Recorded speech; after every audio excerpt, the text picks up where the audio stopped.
Good morning, everyone, or afternoon, whichever way it is. So welcome to week 4. This is our discussion week all about food safety. So I think, in my personal opinion, this is one of the areas, particularly in Australia with its climate, is one that we need to pay particular attention to because young children are very susceptible to any of those tummy bugs and any of our hand-borne diseases that we can carry and so on. So we need to be really, really conscious of it. So as usual, first slide is our acknowledgement of country. So we'd like to begin by acknowledging the traditional owners and custodians of the land on which we meet today, the Whadjuk people, and pay my respects to the elders past, present and emerging.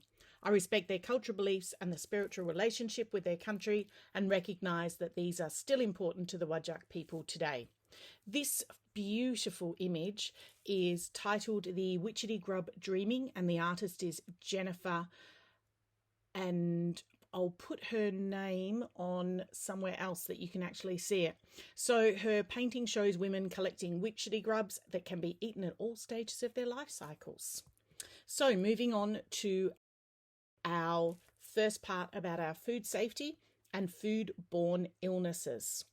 So from our text, the safety of our meals prepared for children is of equal importance to the nutritional value. So we must make sure that we are really taking care to ensure that they are healthy and safe, and that it's our responsibility to have things like clean hands, making sure that the food needs to be washed, cooled, cooked, prepared appropriately, stored appropriately, and so on. Our food-borne diseases, we know they are a major public health issue. They're very dangerous and they can be fatal, particularly to young children. So it's not something that we want to take lightly. So there are food-borne illnesses are a disease or an illness that is carried or transmitted by food. So it could be food that is contaminated with bacteria, viruses, molds, parasites, etc. You may have heard, things like mad cow disease that are from particular cuts of beef that were probably in the 90s and early 2000s was a serious issue to the point where Australia stopped importing any beef or beef products, and that included all of our salamis and all those sorts of things that came from England in particular and many places in Europe. So we only allowed things to be sold in Australia that were produced in Australia. So we've got other illnesses that you may have heard of, things like salmonella, listeria that causes miscarriages, E. coli that causes terrible, terrible gastro. And it is one of those, E. coli in particular, is one of the most dangerous bacteria, and it's the one that causes our most common things, but also can be one of the most serious ones. So lots of people die from it each year, and it can cause some lifelong disabilities. So our foodborne illnesses occur when it's termed to occur when 2 or more people become ill after ingesting the same food. And that's why a lot of food poisoning must be reported to the health department, so then they start to track it to find out where it came from. And you do not want to have your centre as one of the ones that pops up on a current affair as creating a foodborne illness outbreak somewhere. So a lab analysis is conducted to make sure that it is the same bacteria that's infected each of the people that have been infected, and we make sure then that it's tracked back to the appropriate location or origin point and so on. So then we can make sure that we don't do it again with any of our organisations or catering companies or anything like that. That's why we have such serious and important food rules, particularly in Australia, that we can't get around either. So our food safety and foodborne illnesses in Australia, they estimate there's around 4.1 million cases every year, and they cause this amount of disruption. So almost 32,000 hospitalizations during a year. There's up to 86 deaths, 1 million doctor consultations, and I know I've been part of those.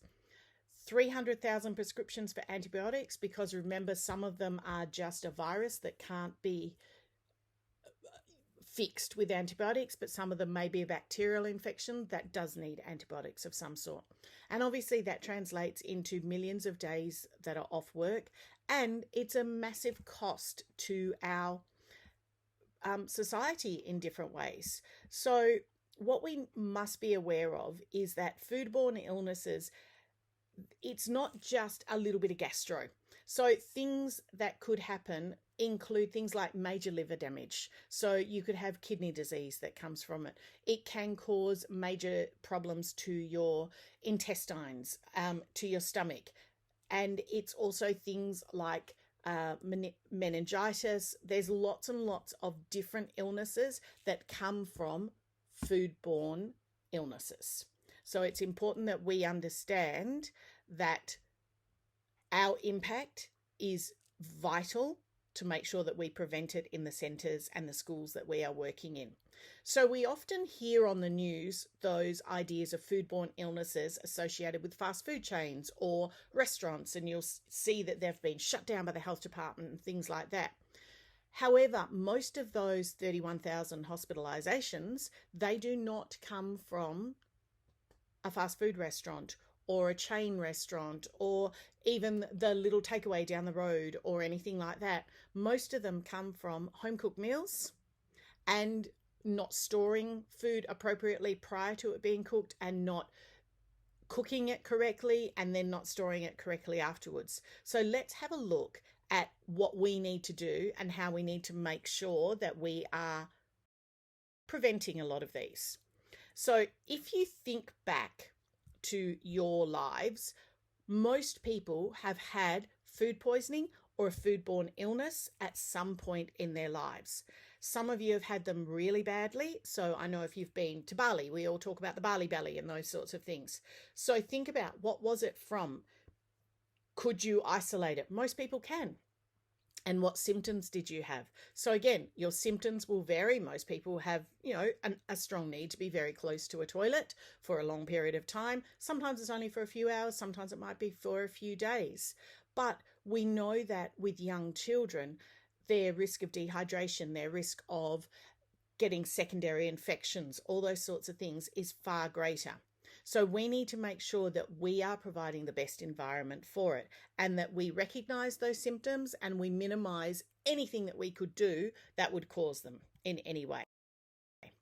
So let's look at our causes of our foodborne illness. They're generally separated into three main categories. You've got your biological hazards, which include things like your bacteria, parasites, viruses, molds, yeasts, and so on. So those types of hazards are often things that we can do easily to prevent them. Now, some of them are things that are possibly beyond our control, depending on the level of processing that has already happened prior to us using that food. But most of the time when we're working in a centre or we're doing things at a school, we would be handling the food, and potentially we would be the people who would be giving it the bacteria, parasites, viruses, molds, yeasts, etc. So we need to think about what we are doing and how we're minimizing those. And if we're using processed foods, making sure that they are correctly handled to minimize any potential problems that could come from it. So foods can become unsafe or contaminated in lots of different ways. So we've got airborne things, we've got things which live in water. So sometimes when you get foods that have been processed overseas, their water is contaminated and then it's snap frozen and brought into Australia. We defrost it, and the ice that's sitting in between the different particles of the food, that's contaminated. So unless we cook it correctly, we're going to contaminate ourselves. Now, it could be things that we have on our hands or our bodies, so we make sure that we are minimizing everything by appropriate hygiene standards. Now, chemical things that are going on, they're things like pesticides. That's why we wash our fruit and vegetables. It's why we don't make sure we take them straight from the shop and just give them straight to our children. We make sure that there is a clear handling process in between to minimize any of that. We've got things like metals and cleaning chemicals. We want to make sure that they are all removed, and we are minimizing any potential for that to be received by the children. Now, then, of course, we have things that are our physical causes. So, dirt. We've all seen potatoes, they're covered in dirt. Wash it off. It's very simple. We can see the dirt, though. Oftentimes, if it is more of our bacteria and parasites and those sorts of ones, we can't see them. So getting into the habit of how you handle food at every point along the line is just standard habits that we need to have when we're working in a centre or we are working with food at a school.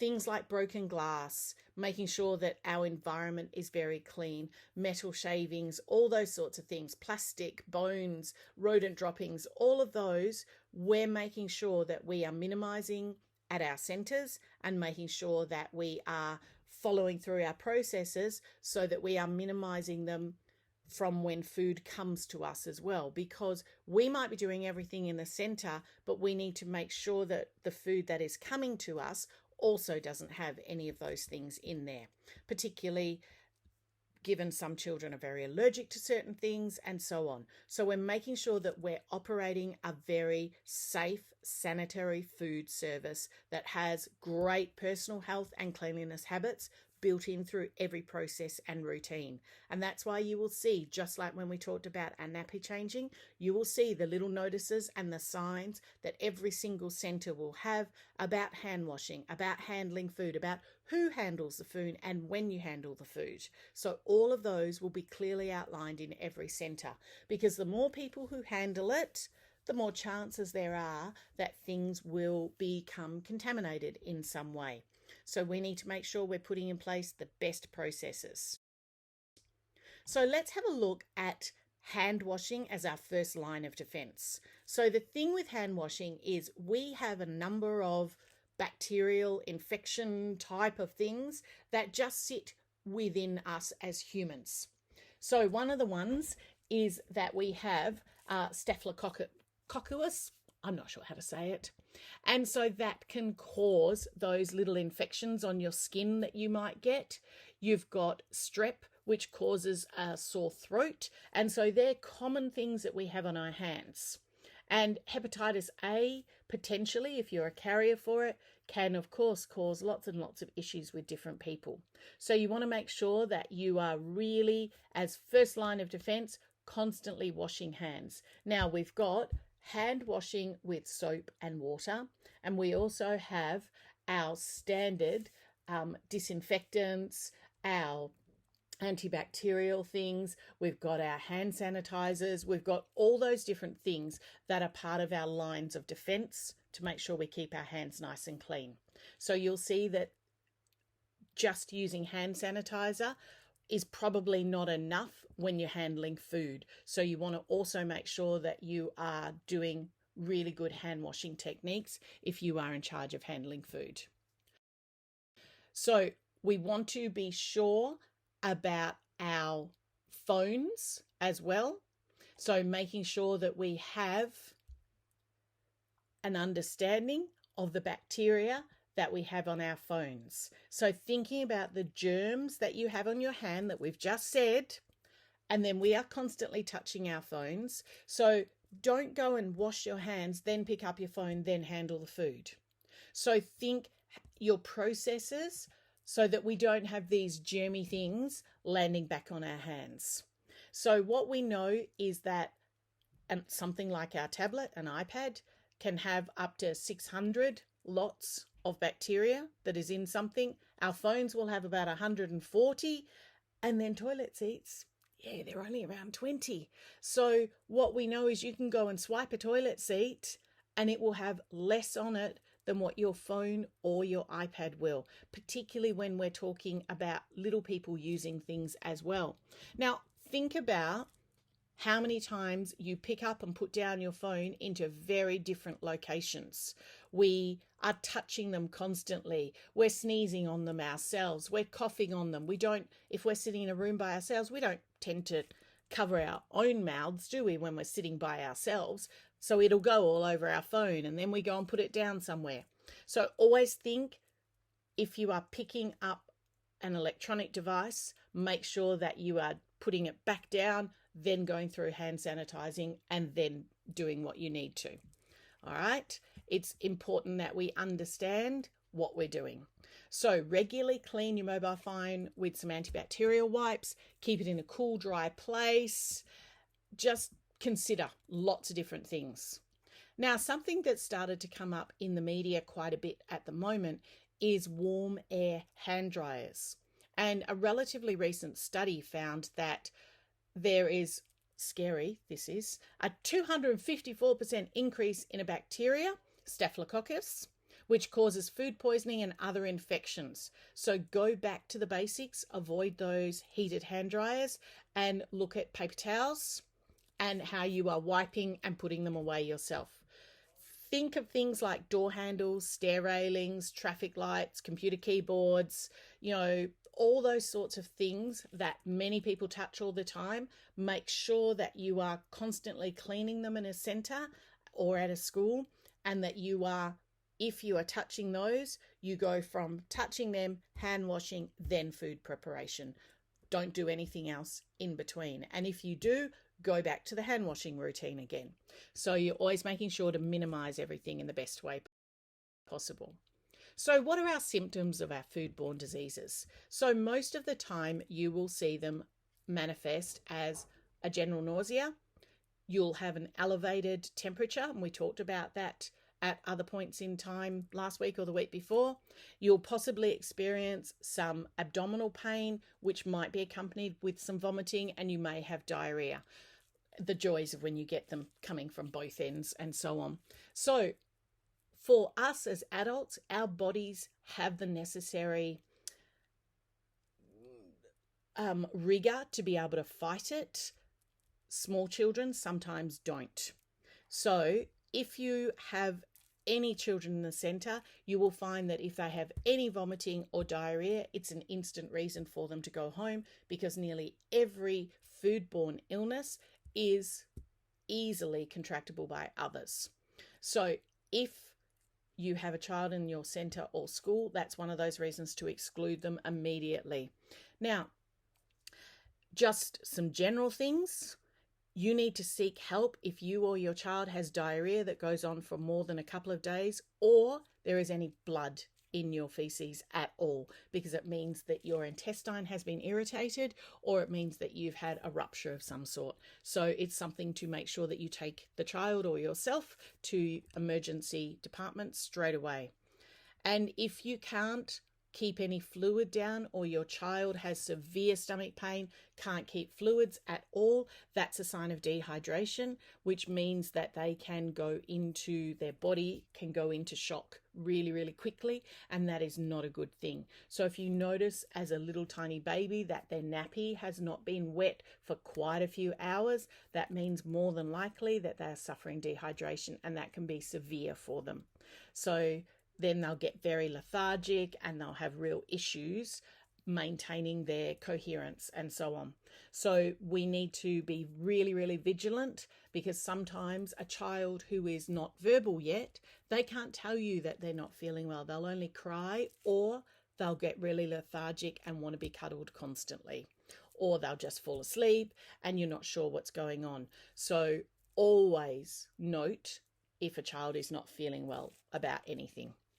So there are symptoms. Let's have a look at what we do to minimize any of the issues so that we don't have any of those. So kitchen safety. So we need to make sure, as our first line of defense, we are washing our hands and our kitchen surfaces. Now, we make sure that we have a particular cloth that we are using for our dishes, and we have other cloths that we are using to wipe down our benches, our floors, and all those sorts of things. We're not using the one cloth for everything.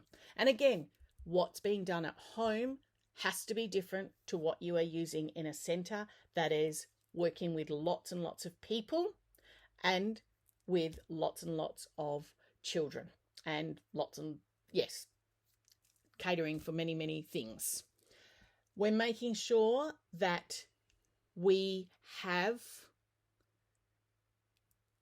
given the children the right sized materials for them to eat independently, and that we're making sure that they are seated with clean utensils, nice prepared food, and that we're giving them the right amount of time.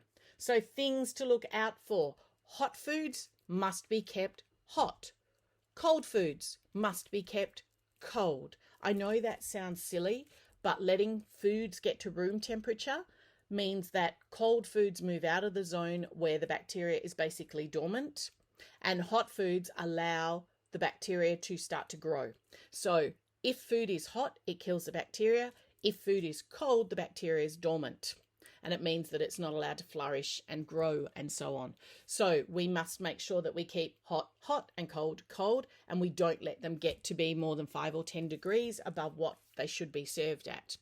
So if we're going to save some food, we must cover it, refrigerate it immediately, and make sure that then it is consumed within the right period of time. And we make sure that our raw food and our cooked foods and our hot foods and our cold foods are not cross-contaminated at all, because again, there's different bacteria that live in different ones, and we do not want to have any of those things with cross-contamination. So we have to be very conscious of it at all times. So why? We've got a large number of children that are eating meals on a daily basis.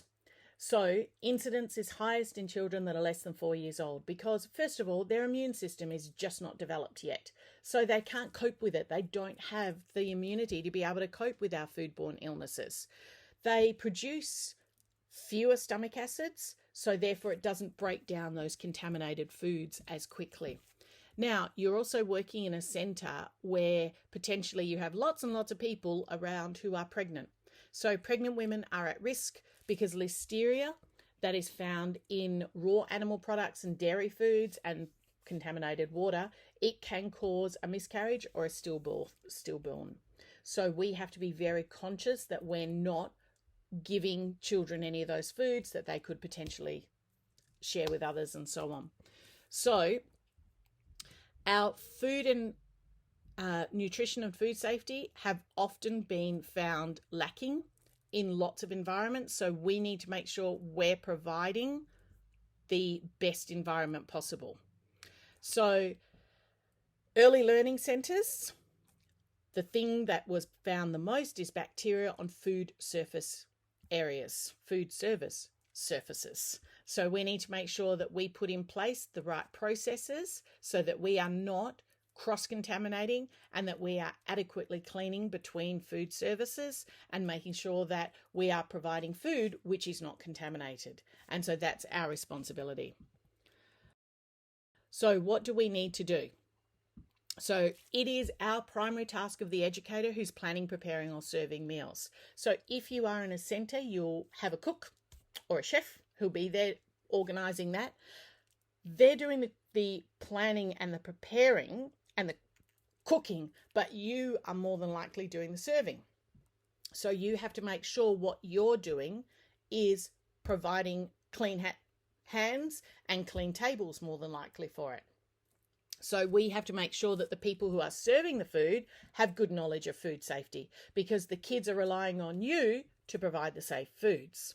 Now, food safety is not just one element. We've got to think about where we get our food from, when it's received, so it's not left sitting out in the sun for 4 hours before it gets popped in the fridge, how it is adequately stored, particularly if we've got our fridge services and we're all very conscious of that, but don't forget you've got all your dry food storage as well and making sure that you are protecting those from rodents and pests and things like that. We don't want to have icky things eating our food before we eat it.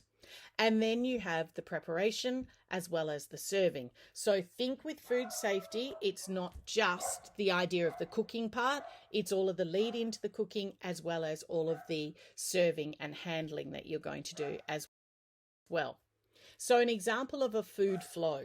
So we have to think how we receive the food. So it comes in a refrigerated truck. We then go through a storage process. So food that is cold needs to be popped into the fridges or the cool room, and the larger elements, which are our dry foods, will need to be popped into the appropriate containers or stored appropriately. Oftentimes you will have sealable containers so that things like flour and so on are not just sitting in flour packets, but they're actually in containers. So storage is labelled with use by dates and cycled through and so on. Anyone that's worked in fast food or a cafe knows our storage processes that you must go through. We make sure with our frozen foods that we go through an appropriate thawing process. And most times it will not be leaving it sitting on the bench for 4 hours to let it naturally thaw. We will have quick ways of thawing it. You'll store it in the fridge. There'll be appropriate ways that you'll be able to use to thaw your food. Then you'll go through the preparation process, making sure that it is appropriately prepared for the people who are going to be eating it. The cooking process, there'll be a holding process, and most times in a childcare centre I find that it's minimal, the holding. It's not like the children are going up and serving themselves or anything like that. And in our Australian schools we rarely would have any of those circumstances with shared food like that. Children will have their own little lunch boxes and so on once they're in school. It's looking mainly at those first few in a centre scenario. Now the serving part is usually done by the educators. So they will serve the food. So the chef, cook will prepare the food, have it in big bowls, work out whatever is the process. You will then go through the process of serving it. So you have to make sure that you have 100% clean hands and gloves, whatever is the process that your centre wants you to use, and that you are going through appropriate serving. Some centres will have some meals that might be shared meals with little tongs for the children to take things and pop them onto their own plates and so on. So helping the children to understand when and why they wouldn't just use their hands to pick things up and so on. And teaching the children to use appropriate hand washing techniques as well. So then we will go through at the end of a meal with any leftovers, a cooling process. So sometimes things might need to be cooled. Sometimes you might find that they are disposed of at the end of the day. So it will depend on your centre's processes that they use. And then you may have a reheating process, but most of the time in a centre, you wouldn't be reheating many things at all. So any educators who handle the food for young children, they need to understand the risks with each phase of the food flow. So understanding it's not just this idea of the preparing and the cooking, but it's all of the flow that is used around food from the moment it is purchased to the point where it is thrown away or eaten, and how we have an impact in that. So when we are thinking about food purchasing and storage, now, food should always be good quality, fresh and undamaged, and that's normal. So things like don't buy out-of-date foods, don't purchase something that should be refrigerated but it's sitting outside. You can have all the arguments you like about things like jam and Vegemite and so on. There's always people that say it should be refrigerated, doesn't need to be. In a centre, everything will go into the fridge that potentially could be refrigerated. So your centre, if you're ever in charge of doing the purchasing for it, don't buy defrosted foods. You don't know how long it's been frozen or defrosted. So if it's been frozen, keep it frozen. Don't defrost it and refreeze it. We know that's not good. Always purchase your perishables and fresh food just enough to last. And things like don't accept, if you're doing the tick-offs for the food that's being delivered, don't accept any less than 100% lovely food. And things like don't buy dented canned goods, because sometimes they're rusting inside and so on.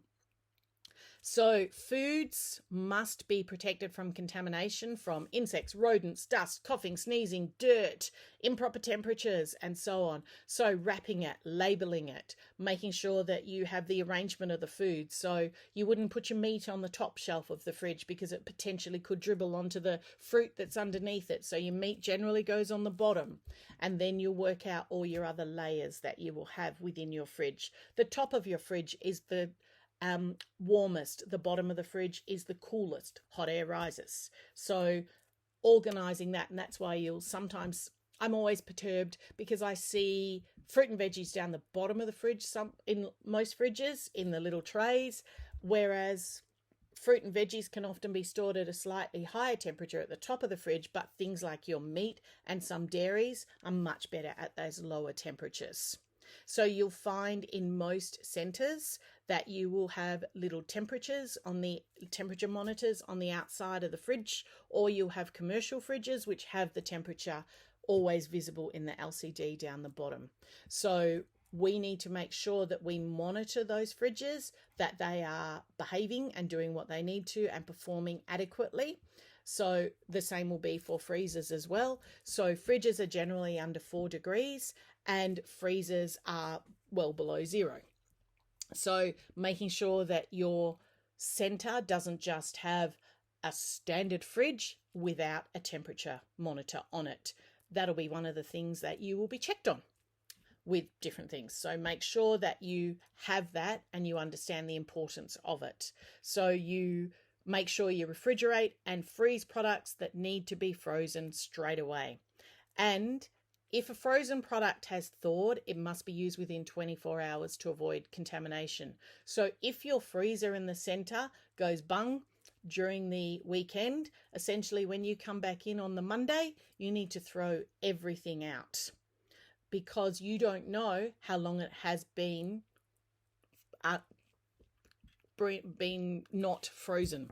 So make sure that you are monitoring all of those sorts of things.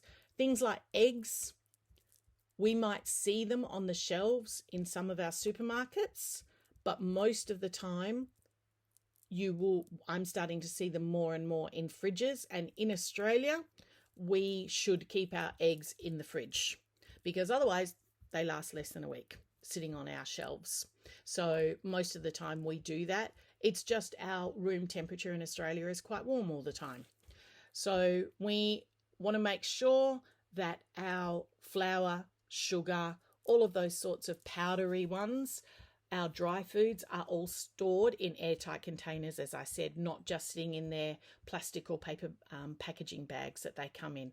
And you will have processes for labelling the use by date and so on. So then we go through our regular checking of all of our food, because in our large centres you might be cooking for, well, not you, but the chef will be cooking for a large number of small children at that point, every point in time. So we make sure that we are regularly turning over all of our products that we have that are edible.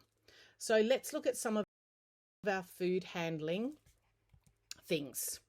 So any signs of illness, you shouldn't be handling food. So if you've got a cough or a cold, let somebody else do the serving, because you're not sure when you'll inadvertently cough on something. You don't want to give all the children those things. If you have any sores on your skin, you need to make sure they are covered. So that's why a lot of Band-Aids that are in food service industries are brightly coloured, because then if that Band-Aid comes off, it's not skin toned and being hidden by anything else. So you can also see straight away that you have covered all of your cuts that you may have or any skin sores. And more than likely you will have gloves over those as well. So we need to keep all our cooking surfaces free of bacteria. So that's things like your cutting boards, your drains, the lids from the rubbish bins, taps, anything that is touched by food or by your hands that have been touching food needs to be thoroughly cleaned before and after food preparation.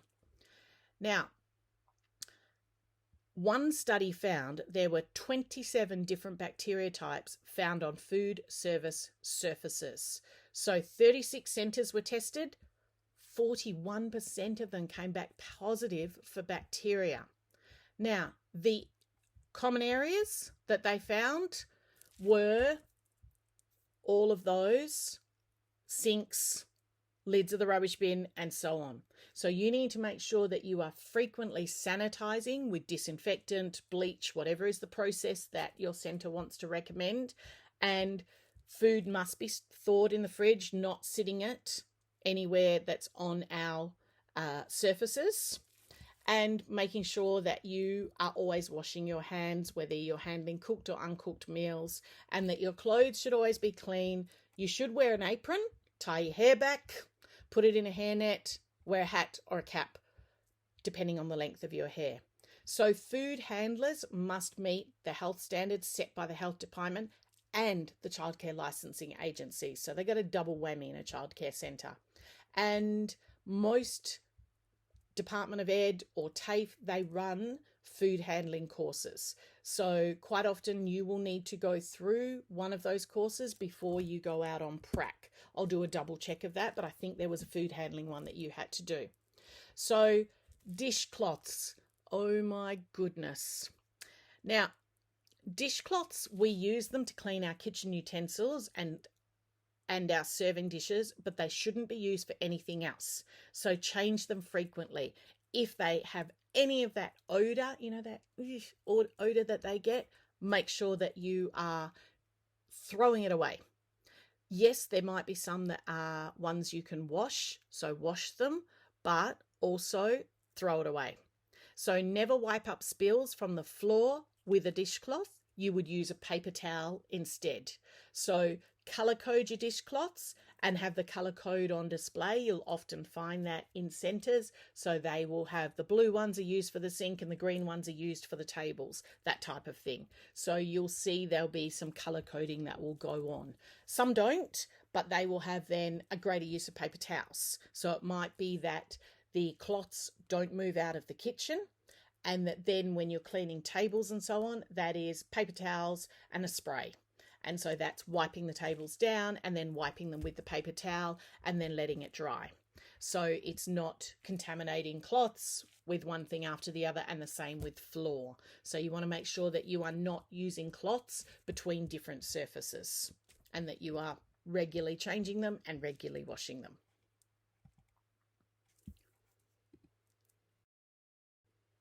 So poultry and meats should always be cooked to at least 60 to 80 degrees. So you can often get internal probes that you stab into the meat and make sure it's reached that. So our steak is handled differently when we are an adult to the way that we would handle food when we are dealing with children. However, chicken always needs to be cooked through. So we make sure that we are always cooking with safety in mind first. Having a minimum temperature of 60 degrees prevents our foodborne illnesses. It literally kills the various bacteria and so on once we go to above about 50 degrees or so. So E. coli, that often happens because the internal temperature of meats doesn't meet the minimum degree of killing the bacteria.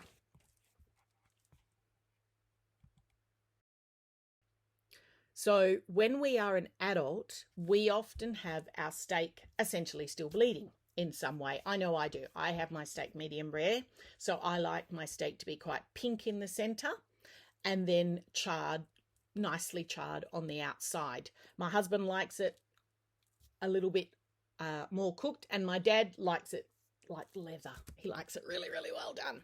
So be aware when we are cooking any meats in a center, you will never have them as medium rare or anything else.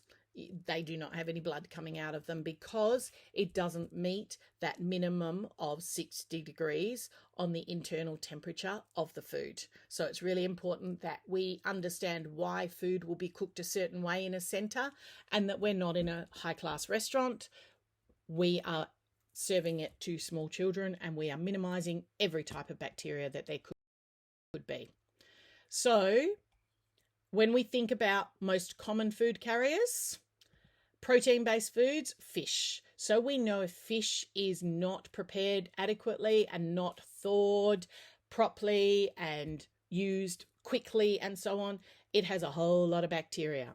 Our dairy products, so various dairy products allow bacteria to grow, and we know that. A lot of them are not hugely dangerous, but we're not positive on the reaction that it would create.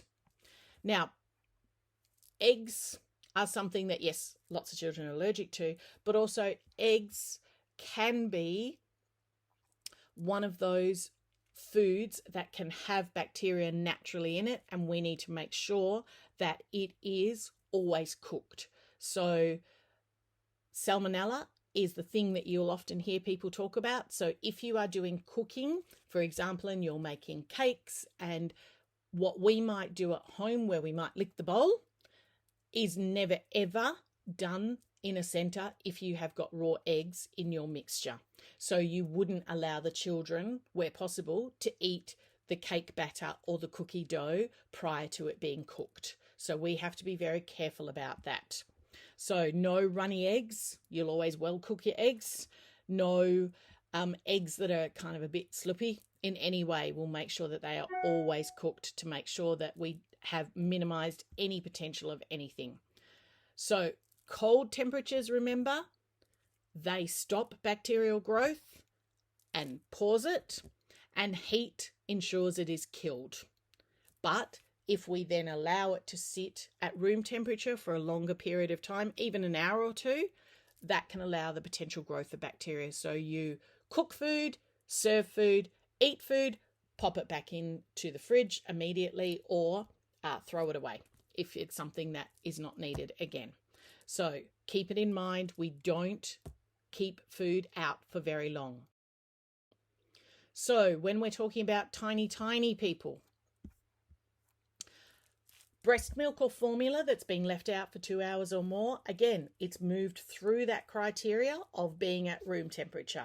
So most of the time you will receive breast milk that will be frozen in pouches, and you will go through a warming up process. Sometimes it will be in a warm container of warm water, and it'll just sit in there for a little while, a minute or so, and then it will be warm enough to serve to the baby. Sometimes you'll be able to use the microwave. It depends. There's controversy about microwaving breast milk. So see how you go and what your centre has as their agreement regarding it. You want to always check the use by date for formula. Formula is generally in a tin or in sachets, and you will make the formula up with the boiled, distilled, clean water, not water directly from the tap. So formula will be made in the appropriate process, and you will make the formula, feed the child, and then formula will be discarded. You don't make formula, have it sitting in the fridge for hours and hours even, let alone on the bench. It's always generally made, consumed, and then thrown out. You don't tend to re-keep formula because it's been out for too long. Now with baby food, if you are using jars, you don't feed baby directly from the jar. You spoon from the jar into the bowl and serve them from the bowl, because the saliva and you're cross-contaminating the jar. You might want to put the jar back in the fridge and use it again, because sometimes babies eat a huge amount and sometimes they eat 2 mouthfuls and they're not hungry. So you don't want to waste everything, whereas if you pop it in a little bit into the bowl, warm it if that's what you're going to do, and then the jar can go back into the fridge in some way. So you're making sure that you're not wasting anything. So you make sure that any homemade baby food is thoroughly cooked. So some parents will send along their baby food for you to use with them. So you'll make sure that it is warmed thoroughly and that it is meeting your standards and so on. So making sure as well, things like don't feed the baby directly from the jar. Another one is that potentially there could be glass in there, whereas if you're spooning it into another container, you can see that a little bit easier. So when we're thinking about toddlers and preschoolers, avoid foods that are really round or large enough. So things like popcorn is one that you might see being used in a centre, but you might see a centre that chooses not to. Grapes, you will always cut a grape, or little cherry tomatoes and so on. You'll always cut them in half or quarters, so that way they're not able to be stuck in an airway. So we're making sure that where possible, food should be cut into small pieces. 1/2 inch is about 1 and a bit centimetres. So you want things that are smaller than the tip of your finger, essentially.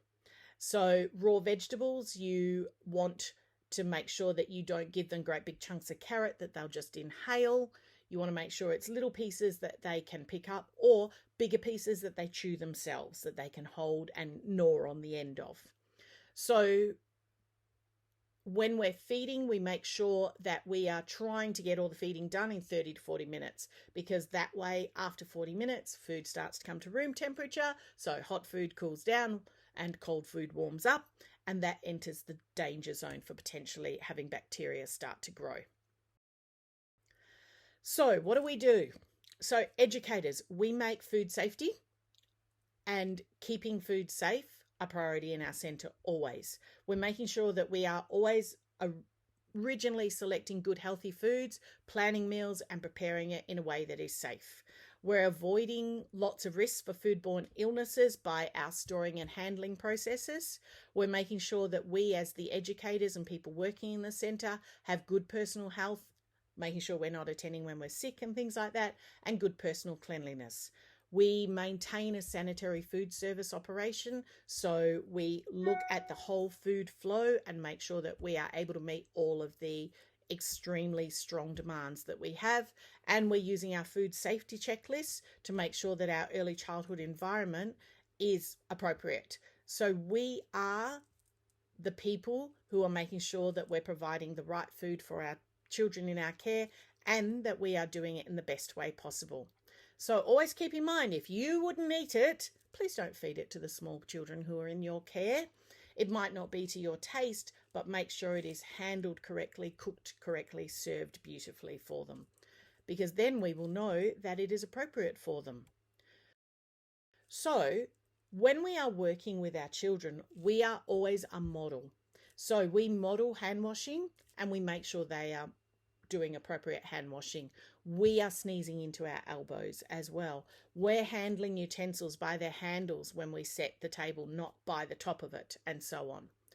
We're only using our own spoon and fork into our mouths, not using the serving spoons to put those into our mouths. They go back in. They are merely used for serving. So we're showing them and talking to them about how we're washing the tables before and after eating. And we make sure that all the children are always sitting down when they are eating, and that prevents choking. So they're not running around the centre with something in their mouths. So you'll generally find the centres have that as a standard rule, that they are seated at a particular time for food and then they move off for play. A lot of centres will have a little dining area, or they'll have an area that they clear away and that is set up. And that will even be when you are at school as well. So make sure that you are cleaning up any spills immediately, and simple things like just avoid touching the food. Remember, you are always the models for them, so you want to make sure that you are teaching them and modeling to them all the things that you want to see. Now, what are your policies and procedures? You will generally have these sorts of things that will be in your centre. So you will have a policy on how to prevent food poisoning. You'll have policies and posters about food preparation facilities and the equipment and the use of them. You'll be able to have a policy that will ensure that you communicate with parents about things like exclusion policies if they do turn up with gastro and so on. You'll have a policy about involving the children if you want to do cooking with them. So you might want to have a cooking session once a week. So how, when, why are you going to do that? We'll talk more about that in the tutorial as well. You want to make sure that you have safe food storage, and that is your cold and your dry food storage as well. Safe food preparation and serving, you will have a policy about that. There will be a policy about how you clean and sanitize your centre and the various areas. There will be hand washing policies and personal hygiene policies. And there will be policies about the children bringing in food from home and yourself bringing in food from home as well. So some centres don't allow food to be brought in from home, and some centres allow it in certain rooms. So it's up to the centre as to what happens. So things like birthday cakes and so on. You might have a centre that says, nope, nothing is to be brought in from home, that if it is a child's birthday, that the centre will provide a cake on that day for the children in the room that they're in as the birthday cake. Or some centres have said, absolutely, you can bring it in, but it must have all the ingredients labelled. Other centres have said you can bring in a box cake, so like, a box of greens chocolate cake, and the centre will bake it. and they will provide that for the children in the centre. So there will be certain policies that every centre will have.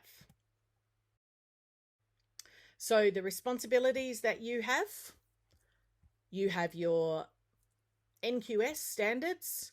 So 2.1.2, effective illness and injury management and hygiene practices are promoted and implemented. The regulations governing that, Regulation 77 on health, hygiene and safe food practices. Our healthy eating and physical activity are promoted and appropriate for each child. Service providing food and beverages. At all time, reasonable precautions and adequate supervision ensure children are protected from harm and hazard.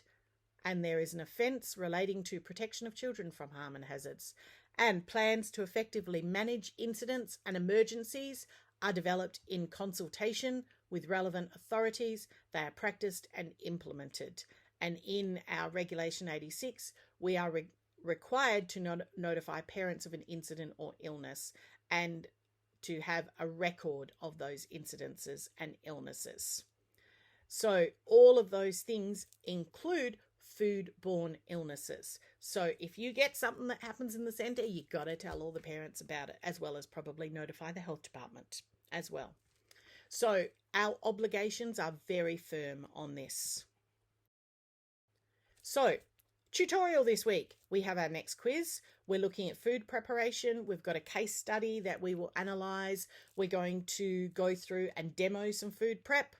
And we're going to have a good chat about food safety and what is different between what you would do at home versus what you would do in a centre versus what you would do in a school environment. They're all slightly different, very similar in a school and centre, but still slightly different depending on the scenarios. Have a wonderful weekend, and I will talk to you all on Monday or Tuesday.